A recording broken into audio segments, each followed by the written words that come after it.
Assalamualaikum warahmatullahi wabarakatuh. Perkenalkan, nama saya Intan Zanjabila dari kelas 10E. Di sini saya akan menjelaskan tentang teori asal-usul nenek moyang di Indonesia. Yang pertama adalah teori Yunan. Teori Yunan merupakan teori yang menyatakan nenek moyang bangsa Indonesia berasal dari Yunan, sebuah wilayah di Tiongkok bagian selatan. Berdasarkan teori Yunan, proses migrasi tersebut melalui dua gelombang, yaitu Proto-Melayu dan Deutero-Melayu.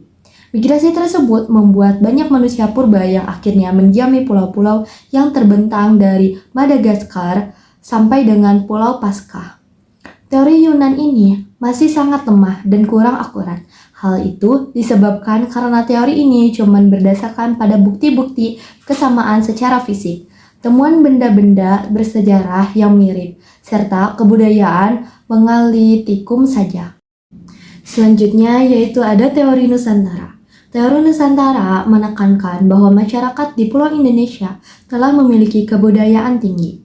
Menurut teori ini, nenek moyang bangsa Indonesia itu berasal dari Kepulauan Indonesia sendiri. Kesimpulan dari teori Nusantara tersebut didasarkan pada penelitian bahasa dan budaya. Meskipun demikian, teori Nusantara kurang populer dan kurang diterima oleh masyarakat.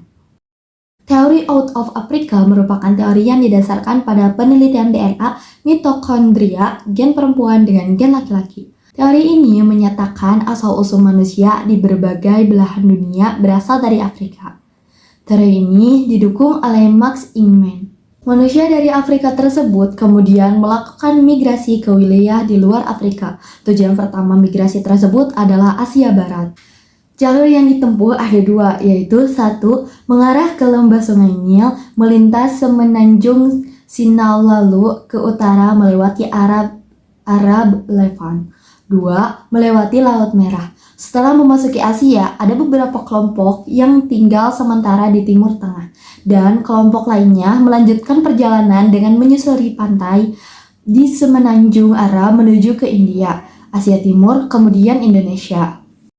Selanjutnya yaitu teori Out of Taiwan.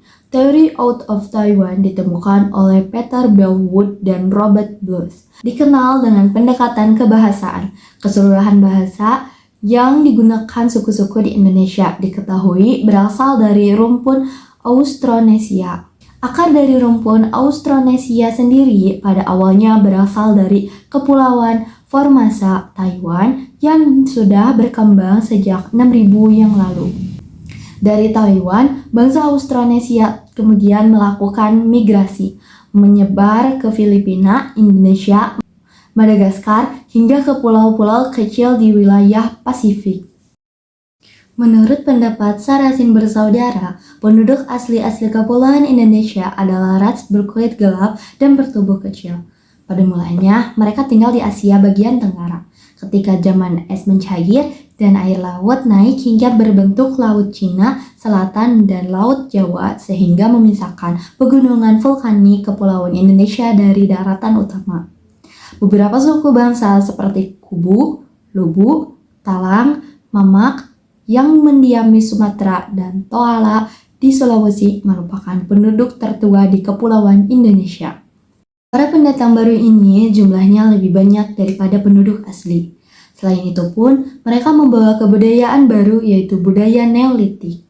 Para pendatang ini diantaranya yaitu bangsa Melanosoid, Negroid dan Wedid, Proto-Melayu, dan Deutero-Melayu. Di sini saya akan membahas dari mulai bangsa Melanosoid sampai dengan Deutero-Melayu. Yang pertama yaitu Melanosoid. Suku Asmat di Papua merupakan salah satu suku di Indonesia yang menjadi keturunan bangsa Papua Melanosoid. Bangsa Papua Melanosoid diperkirakan berasal dari Teluk Tonkin. Pendapat ini didasarkan pada penelitian terhadap benda-benda peninggalan seperti pebble dan kampak pendek yang ditemukan di pegunungan Beascon di daerah Hoabit. Para arkeolog juga menyatakan bangsa Melanesia atau Papua Melanosoid terpengaruh kebudayaan Skandinavia. Ciri kehidupan yaitu 1.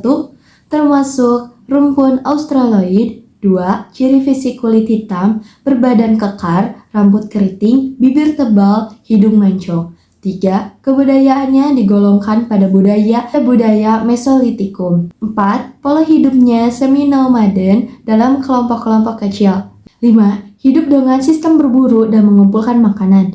6. Mengenal teknologi baru seperti teknik pembuatan api dengan menggeserkan ranting pohon atau batu.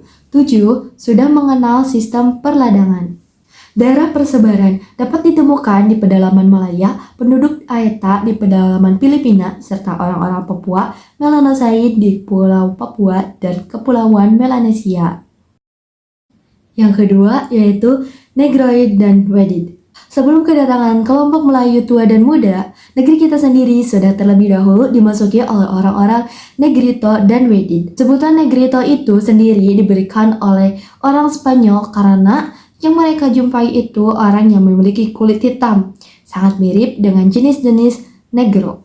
Wedid terdiri dari orang-orang dengan kepala mesokepal dan letak mata yang dalam sehingga terlihat seperti berang, serta kulit coklat tua dengan tinggi rata-rata untuk laki-laki 155 cm.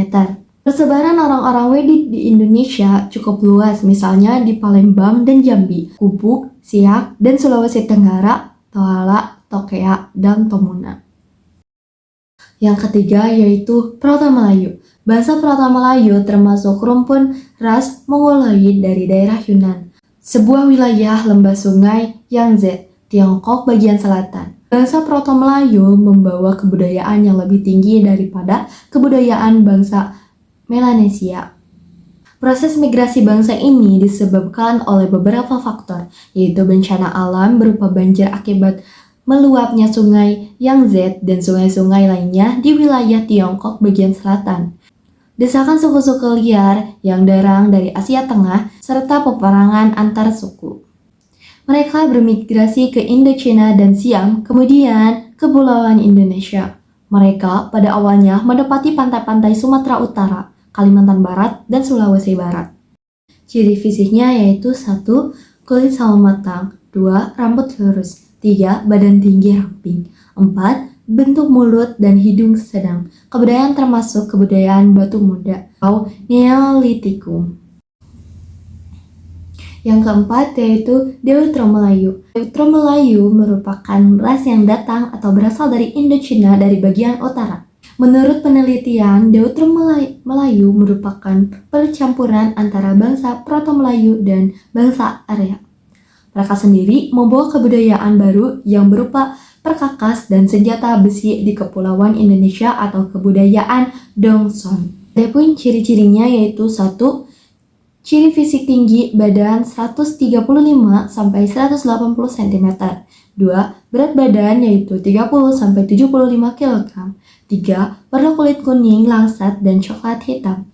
4. Warna rambut antara coklat dan hitam. 5. Berbentuk rambut antara lurus dan keriting. Ciri fisiknya tidak jauh berbeda dengan mayoritas orang Indonesia saat ini. Bangsa ini memiliki kebudayaan lebih maju daripada Deutero-Melayu. Lihat dari kemampuan membuat benda-benda dari logam seperti kampak corong, nekara, dan becana perunggu.